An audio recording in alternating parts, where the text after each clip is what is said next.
ဒီနေ့တော့အဲ့ဒီမရှင်ကိုဖြေနည်းကိုပြောပြပေးမှာဖြစ်ပါတယ်အရင်ဦးဆုံး A1 ဖြစ်ပါတယ်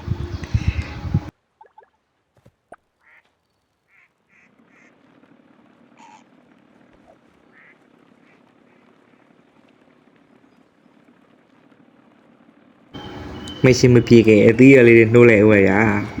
ပြီးရင်ပြန်ဆက်မယ်ဗျာခရချင်ကြီးအချိန်မကြောက်ဘူးဗျာအဲ့ဒါကြောင့်များများစိုက်ဖို့ကြာပေးနေဗျာပြီးရင်ရေလုံးရဗျာအဲ့ဒါဆို okay ဗျာခုကမရှင်ဖြင်းလေးကိုပြောပြရဗျာဖိုးလေးတဲ့ကိုသွားပြီးတော့ဒီပါတီကိုနှိပ်ဗျာတကယ်ကြီးတွေကိုခုံရဗျာ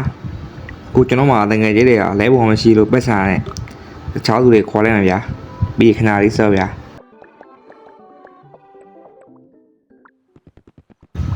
လူတွေလာပြီးဆိုတာနဲ့ပါတီကိုစလဲတော့ဗျာ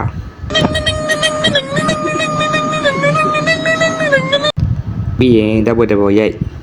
ပြီးရပြီဗျာမရှင်ကတော့အဲ့လောက်ပဲ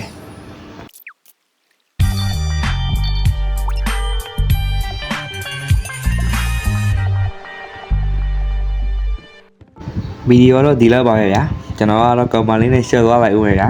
အားလုံးပဲပဲဗျာနားနေမှပြတ်တရပါဗော